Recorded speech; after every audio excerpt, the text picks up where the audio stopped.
tout le monde et encore une fois, désolée pour ce retard.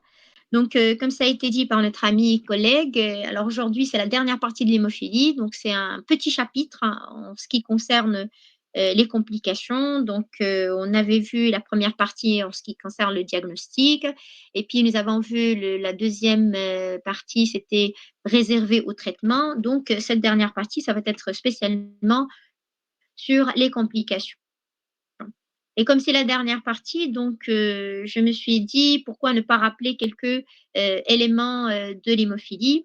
Ça serait toujours utile de rappeler, bien sûr, que la maladie, c'est une maladie hémorragique héréditaire qui est en rapport avec un déficit en facteur de la coagulation. Le facteur 8, c'est pour cela qu'on l'appelle l'hémophilie A, et le facteur 9, c'est pour l'hémophilie B. En termes de fréquence, l'hémophilie A, elle est beaucoup plus fréquente que l'hémophilie B. Il est de 85% versus 15% pour l'hémophilie B. Ce syndrome hémorragique et cette maladie, c'est le plus grave des déficits de la coagulation.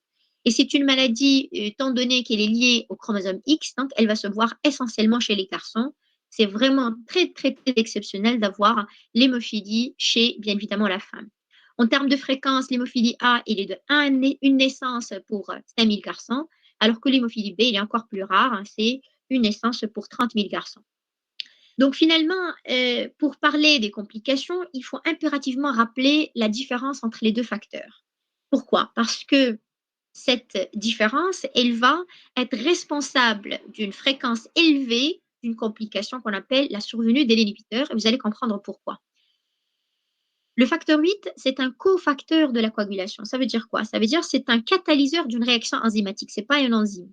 Alors que le facteur 9, c'est un facteur de la coagulation, c'est une enzyme qui va catalyser la réaction entre le facteur 10 et le facteur 2.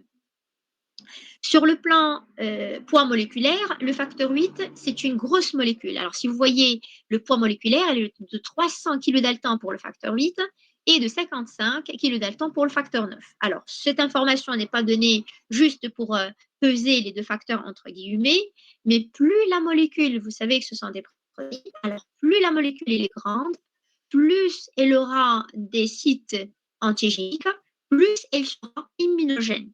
Donc, voilà pourquoi c'est intéressant de rappeler cette différence de poids moléculaire. Et la distribution est essentiellement intravasculaire, intra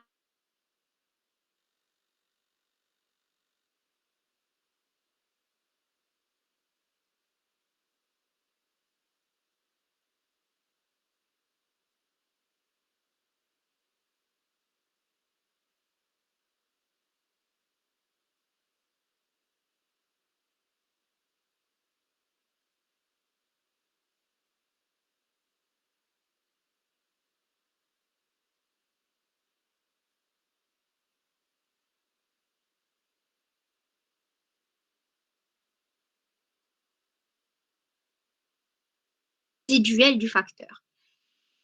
Alors, nous avons trois niveaux de sévérité de l'hémophilie, que ce soit l'hémophilie A ou l'hémophilie B.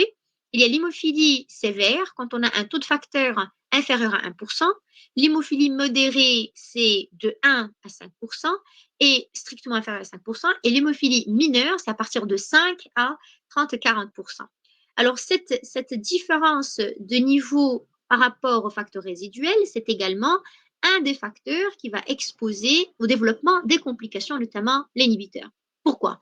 Parce que pour les hémophiles sévères, ce sont des hémophiles qui vont être substitués de façon très récurrente, de façon très importante, parce qu'ils ont un niveau de facteur qui est très bas, et par conséquent, ils vont introduire, nous avons vu dans le deuxième chapitre, que l'essentiel du traitement dans l'hémophilie, c'est la substitution en facteur, soit à la demande, soit idéalement de façon prophylactique, soit bien évidemment au cours d'un acte chirurgical. Donc, si l'hémophile A sévère,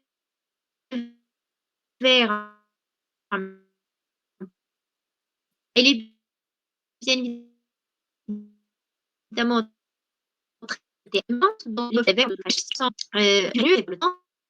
de façon importante au facteur de la coagulation auquel que ça soit plasmatique ou bien évidemment recombinant. Donc, il va introduire à son corps un certain nombre d'antigènes qui sont différents et conséquent stimuler le système immunitaire et par conséquent, ça va exposer au développement, bien sûr, des inhibiteurs. Donc là, en ce qui concerne les symptomatologies de l'hémophilie, on avait déjà vu que dans le premier chapitre, les circonstances de découverte de l'hémophilie,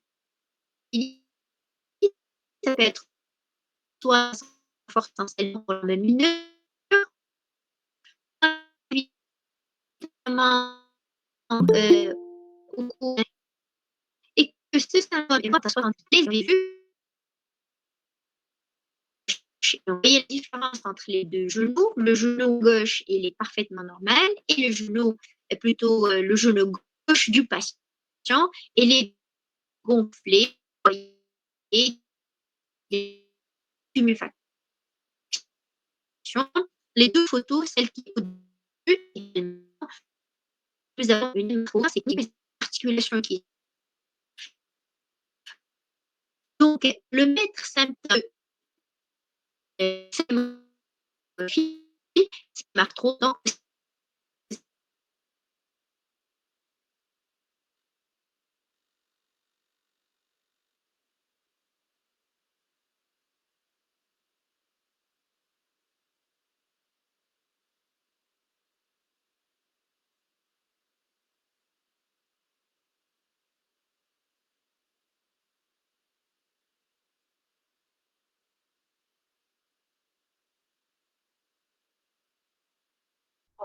Vous arrivez à voir mon écran? Oui. Bien. Donc, j'étais en train de parler des facteurs pronostiques en ce qui concerne l'hémophilie. Donc, on a dit que pour la fréquence des inhibiteurs, elle est beaucoup plus fréquente dans l'hémophilie A. Et je vous ai dit tout à l'heure pourquoi. Parce qu'on a plus d'hémophilie A que d'hémophilie B. Généralement, au sein des hémophiles, les hémophiles A, elles développent plus l'inhibiteur parce qu'on a vu que le facteur 8, il est beaucoup plus immunogène parce qu'il a une structure antigénique qui est beaucoup plus importante. Donc, c'est normal qu'il va stimuler le système immunitaire. Donc, 30% des hémophiles A sévères ou modérés, ils peuvent développer les inhibiteurs. Et le développement des inhibiteurs, c'est généralement 3 à 5% dans les hémophiles B. Maintenant, qu'en est-il pour l'activité inhibitrice de cet anticorps? Alors, comment peut-on la détecter? Si vous vous rappelez, quand on avait parlé du bilan biologique, on a dit que le TCA allongé.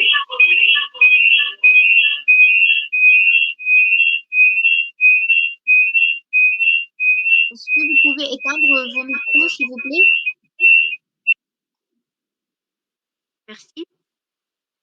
Donc, pour qu'on puisse détecter les inhibiteurs, c'est par la méthode Bethesda. Alors, quand on a le TCA qui est allongé, on fait bien évidemment ce qu'on appelle le test de mélange. Alors, on mélange à volume égal un plasma du malade et un plasma du patient, du témoin, et on calcule bien évidemment le TCA du mélange. Alors, si le TCA du mélange, il redevient normal, ça veut dire qu'il y a un inhibiteur. Si le TCA du mélange ne redevient pas normal, c'est qu'il y a bien évidemment un inhibiteur. D'accord? Et c'est par la méthode de Bethesda qu'on va quantifier bien évidemment cet inhibiteur.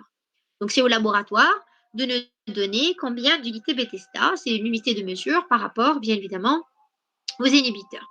Alors, c'est ainsi qu'on distingue deux types d'inhibiteurs. On a les inhibiteurs forts répandeurs supérieurs à 5 unités Bethesda et les faibles répandeurs. Alors, c'est quoi cette différence? C'est généralement la puissance inhibitrice de cet anticorps. Quand elle est inférieure, parce que ça a un impact sur le traitement, quand on a moins de 5 unités Bethesda, c'est un faible répandeur, c'est-à-dire qu'on peut quand même traiter notre malade avec du facteur habituel, mais à de fortes doses, et on peut neutraliser l'anticorps. Par contre, quand on a un fort répandeur, là, bien sûr, le risque hémorragique il est très important.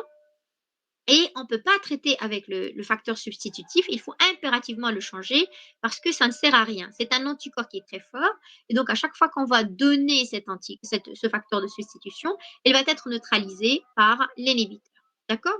Donc si on récapitule en ce qui concerne les facteurs de risque, c'est d'abord l'âge de début, c'est un élément qui est très important, c'est-à-dire que généralement, ce sont les hémophiles sévères. Plus on démarre la substitution trop tôt, plus le facteur de risque de développer l'inhibiteur devient important. Deuxième chose, c'est les facteurs, la nature du facteur. Les facteurs recombinants, ils sont plus ou moins plus immunogènes que les facteurs plasmatiques. Pourquoi? Plasmatiques, ils ressemblent plus ou moins à l'être humain, donc ils sont pratiquement d'origine humaine, et par conséquent, il y a une certaine ressemblance. Donc, ils sont moins immunogènes que les recombinants. Donc, chez l'enfant, il vaut mieux démarrer dans les premières années par du facteur plasmatique. Donc, la nature du facteur. Troisième élément, c'est le nombre de jours d'exposition, c'est-à-dire au-delà de 50 jours d'exposition du facteur, le risque de développer l'inhibiteur, ça devient important. Alors, comment on calcule ces jours d'exposition? C'est-à-dire, si j'ai un malade aujourd'hui, il a reçu le facteur 3 jours, eh ben, on va compter 3 jours. La semaine prochaine, il vient, il reçoit 3 jours de facteur, eh ben, ça fait un total de 6 jours, et ainsi de suite. Donc, on fait l'addition cumulative, tout simplement, de nombre de jours auxquels elle a été exposée. Donc, il y a l'âge de début, l'importance du facteur plasmatique par rapport au facteur recombinant et le nombre de doses qu'il a bien évidemment reçues pendant au-delà de 50 jours, il y a le risque de développement des inhibiteurs. Voilà. Donc ça, c'est l'ensemble, effectivement. Donc il y a l'âge de la première injection, le contexte de la première injection, c'est très important. Comme je vous ai dit pour l'hémophile modéré, il était dans un contexte d'inflammation, une chirurgie, et dans ce cas-là, ça a développé les inhibiteurs. Le type de produit, le plasmatique versus le recombinant, et le type de recombinant, parce qu'il y a des recombinants de première génération, de deuxième génération, et les recombinants de troisième génération qui sont moins immunogènes que les anciens recombinants. Le mode d'administration et bien évidemment l'intensité des doses. Alors ça, on utilise des doses qui sont très importantes. Ça aussi, c'est expose au développement des inhibiteurs. Un autre panier de facteurs, c'est la génétique. Alors là, si vous vous rappelez, quand on avait parlé des mutations génétiques, là, on avait dit que l'hémophilie, c'est une mutation qui concerne le gène qui code pour le facteur 8 ou le facteur 9. Donc, effectivement, quand on a la carte génétique du patient, on sait que certaines mutations, elles sont pourvoyeuses d'inhibiteurs. Donc là, c'est classique, c'est connu. C'est pour cela que dans les pays développés, ils ont commencé à intégrer le diagnostic par biologie moléculaire afin justement de détecter. C'est-à-dire qu'on sait que cet enfant, prochain adulte, prochainement, il va développer un inhibiteur. Il y a bien évidemment les antécédents familiaux. C'est très important. C'est que quand on a un inhibiteur dans la famille, un hémophile dans la famille qui a développé l'inhibiteur, on sait que le patient il est exposé à développer bien évidemment des inhibiteurs. Donc là, c'est généralement l'ensemble des facteurs de risque qui peuvent expliquer le potentiel de développer des inhibiteurs. Deuxième complication, c'est l'arthropathie post-hémophilique. C'est-à-dire quoi? C'est-à-dire que dans cette articulation cible, que à chaque fois, parce qu'il faut savoir qu'un hémophile, il saigne toujours dans le même endroit. Et il a le droit de saigner dans de nouveaux endroits, d'accord, des nouveaux sites, mais il y a ce qu'on appelle l'articulation cible. Et cette articulation cible, c'est-à-dire à chaque fois, il va bien évidemment saigner dans cette articulation cible. Et c'est dans cette articulation cible qu'il faut cibler, bien évidemment, la surveillance clinique et radiologique. Alors, qu'est-ce qui se passe? Comme je vous ai dit tout à l'heure, il y a un saignement intra-articulaire à l'intérieur de la synoviale. Il va y avoir une inflammation parce que c'est un saignement. L'organisme va essayer de résorber, d'absorber bien évidemment ce saignement et tout ça. Et à chaque fois qu'il y a de la répétition, un saignement, inflammation aiguë, ça va devenir une inflammation chronique. Donc, il va y avoir une hypertrophie de la synoviale. Et par la suite, une destruction du cartilage articulaire. Et par la suite, il va y avoir une ankylose. Si vous vous rappelez, je vous ai dit que l'hémophile, c'est un enfant qui naît de façon, avec ses articulations, il n'est pas handicapé, ses articulations, ils sont tout à fait normales, mais si elle n'est pas bien traitée, alors ça, c'est, j'insiste toujours là-dessus, parce que ce genre d'arthropathie chronique, on le voit uniquement dans le tiers-monde. On le voit dans les pays pauvres, les pays où on n'a pas un accès aux soins. Mais dans les pays développés, on voit plus ça. Un hémophile, il a une espérance de vie qui est tout à fait normale, qui rejoint la population générale. Donc, il n'y a pas vraiment ces images ailleurs. Donc, on voit plus. Il y a même l'accès à la chirurgie. On traite bien évidemment l'arthropathie chronique. Il y a maintenant la prophylaxie qui permet de protéger contre ce phénomène de déformation des articulations. Et ça devient un handicap physique. Et je vais partir au-delà. C'est un handicap social parce que un hémophile qui saigne, qui n'est pas traité, il ne va pas aller à l'école. S'il ne va pas à l'école, il va être un analphabète, il ne va pas travailler, et ça va être un handicap social pour toute la société. Et les pays développés, les pays riches, figurez-vous, ce sont eux qui ont calculé ça parce que l'aide sociale à un citoyen, ça coûte beaucoup plus cher que le traitement d'un hémophile. Donc, le jour où on arrivera, nous aussi, à faire ce bon calcul de la pharmacoéconomie, peut-être qu'on va essayer de dire, voilà, le traitement de l'hémophilie, ça coûte pas cher parce qu'effectivement, ça coûte pas cher puisque l'aide sociale, l'intégration sociale du citoyen et tout ça, donc ça va impacter toute la société en fin de compte. Donc, si on ne traite pas l'articulation d'un hémophile, si on ne traite pas l'hémarthrose, c'est pour ça que je vous ai mis tout à l'heure comme signe principal du syndrome hémorragique, c'est l'hémarthrose, parce que si on ne traite pas l'hémarthrose, c'est la principale complication, c'est l'arthropathie post-hémophilique. Donc, le traitement, ça rejoint en quelque sorte essentiellement l'arthropathie, parce que la modalité thérapeutique, elle permet de prévenir les complications. Donc, on a vu cette diapositive la dernière fois, c'est que la modalité thérapeutique, c'est soit qu'on va faire un traitement à la demande. Ça veut dire quoi? Ça veut dire que le patient, il est chez lui et c'est à chaque fois qu'il a un saignement qu'il va se faire substituer par son facteur parce que généralement, c'est un traitement à domicile. Donc, soit qu'on va traiter dans le cadre d'une chirurgie, soit essentiellement, c'est la prophylaxie. Et je vous en ai parlé la dernière fois. Le grand volet thérapeutique ne se cadre pas uniquement dans le traitement médical. Il y a l'éducation thérapeutique. J'insiste beaucoup sur l'éducation thérapeutique parce que si on n'arrive pas à faire de l'éducation thérapeutique du patient, de la maman, des parents, de l'enfant, puis de l'adolescent, puis de l'adulte hémophile, on n'arrivera pas à avoir une adhérence au traitement parce que c'est un traitement à vie, que ce soit un traitement substitutif de quelle nature, que ce soit bien évidemment les anticorps monoclonaux, que ce soit les inhibiteurs des inhibiteurs de la coagulation, de toutes les façons, c'est un traitement à vie. Mis à part la thérapie génique, hein, où on avait vu dans les essais cliniques que c'est une injection tous les 10 ans. Donc, ça va permettre, le malade, il va comprendre sa maladie, il va permettre de comprendre les gestes qu'il faut faire en cas d'urgence, parce que ça fait partie de l'arsenal thérapeutique. Un hémophile qui ne connaît pas la méthode Rice, donc il va saigner, continuer à saigner, il va endommager son articulation le temps d'arriver dans une unité de soins. Donc, il va savoir faire les précautions, le mode de vie, donc il faut s'adapter. L'activité sportive qu'il faut faire de façon adaptée à ses articulations, c'est principalement la natation. Un néophile ne peut pas faire du foot, un hémophile ne peut pas faire du vélo. Et s'il veut faire du vélo, c'est avec les protections des genoux, du coude et le casque, d'accord, afin de protéger bien évidemment ses articulations et après avoir, être substitué. Il peut faire du foot, mais si elle a des articulations qui ne sont pas endommagées et après avoir fait de la substitution, parce que faire du foot, du basketball ou n'importe quel sport du ballon, parce que les garçons, ils adorent ça, eh ben, il faut qu'ils se substituent d'abord et il faut qu'il n'y ait pas d'articulation endommagée. Et moi, personnellement, je ne le conseille pas. Donc, il faut faire de la natation. Ce qui permet de protéger les articulations, c'est la natation. Donc, ça va permettre, à côté de cela, d'adapter son rythme à une rééducation par la kinésithérapie. Un kinésithérapeute, il est parallèle à un hématologue dans le traitement de l'hémophilie. C'est quelque chose qui est, on ne peut pas avoir, on fait de la substitution pour faire par la suite de la kinésithérapie afin de pouvoir protéger son patrimoine articulaire. Et la prise en charge psychologique, surtout pendant l'adolescence, c'est quelque chose de très très important et même, voire même à l'âge adulte. Et puis bien évidemment, la modalité thérapeutique qu'il faut adapter, c'est la prophylaxie. Cette diapositive, on l'avait vue la dernière fois parce que la prophylaxie, ça a été développé au Suède pendant les années 50.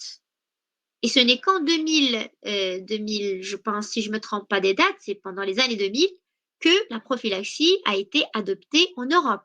D'accord? En Europe, c'est-à-dire France, Espagne et tout ça. C'est à ce moment-là qu'on a pu comprendre pourquoi les Suédois, ils ont pensé à ça dans les années 50. Ils ont dit que la prophylaxie, elle permet de protéger les articulations parce que c'est prouvé maintenant par des études scientifiques à l'échelle mondiale dans des populations diverses que la prophylaxie, elle permet de protéger le patrimoine articulaire et de prévenir essentiellement la survenue de l'arthropathie hémophilique, qui est la complication redoutable de l'hémophilie.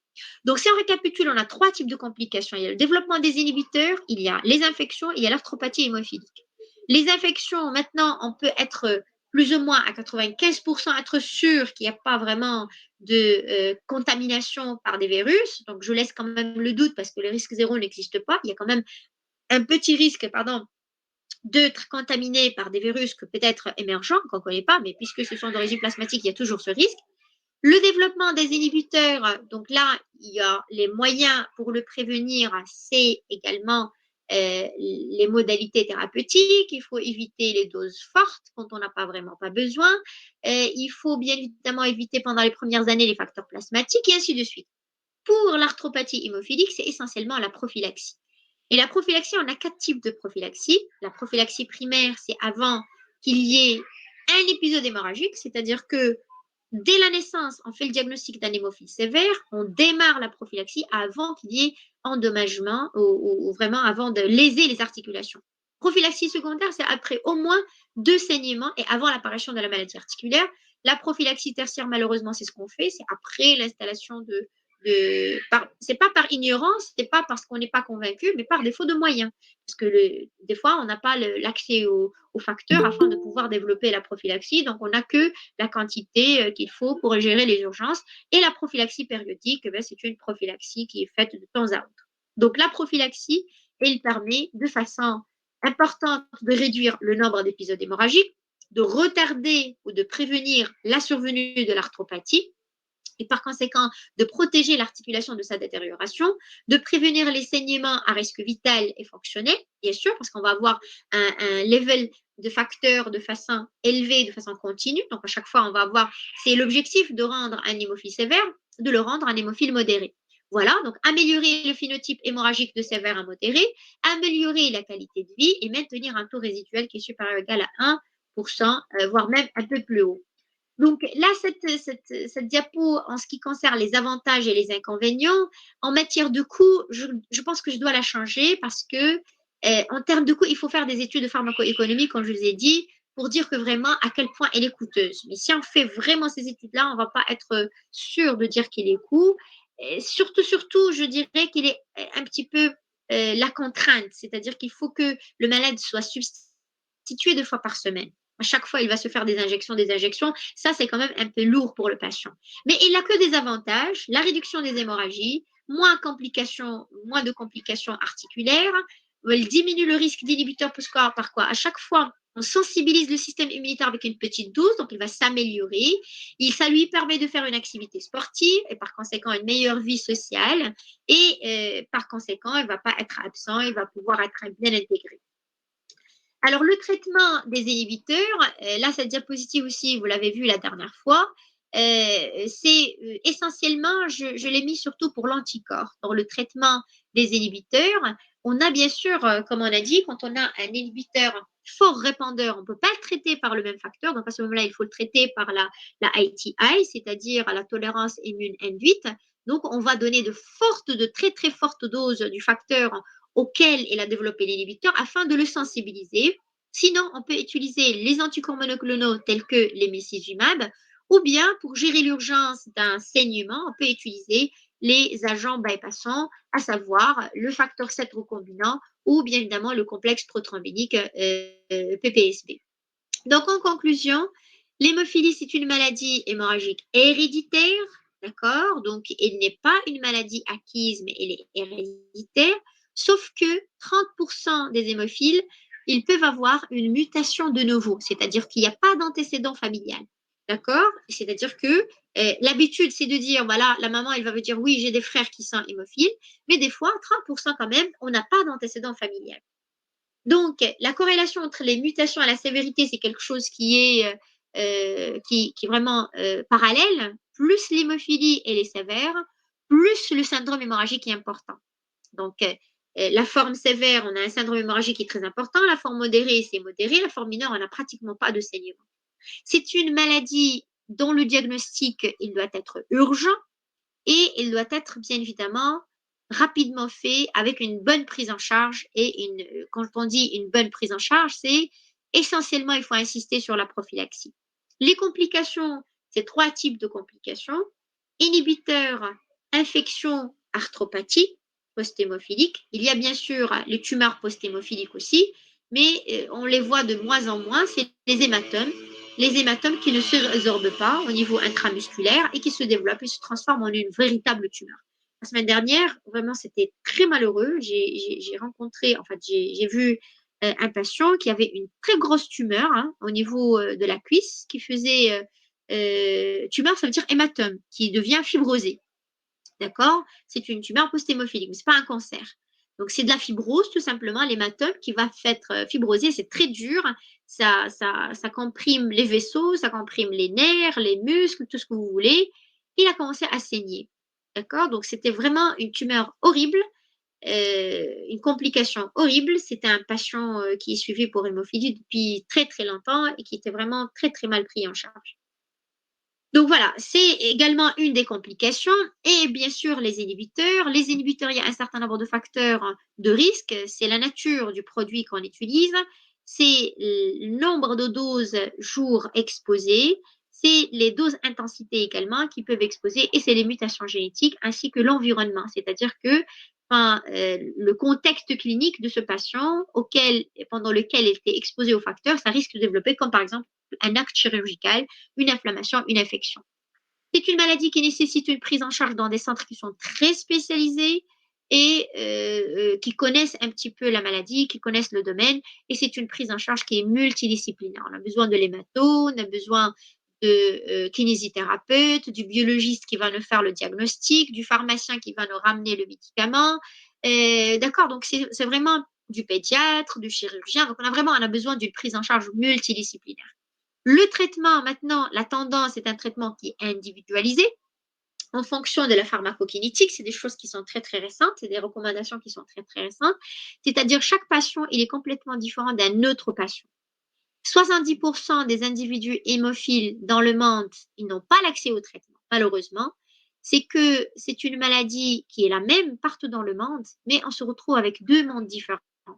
Le monde du Nord, où on a un accès du soin, l'aspect de l'hémophilie, elle a complètement changé. C'est un individu, un citoyen qui est tout à fait normal, qui se fait substituer tout seul à la maison, qui a fait de la prophylaxie, qui n'a pas d'arthropathie hémophilique. Peut-être moins en Europe, ils ont beaucoup plus, dans l'autre monde, ils ont beaucoup plus les inhibiteurs parce que ce sont des malades qui sont très bien substitués. Alors qu'il y a l'autre monde, c'est le monde des pauvres, difficulté d'accès des soins, voilà, donc avec toutes les complications, essentiellement l'arthropathie hémophilique.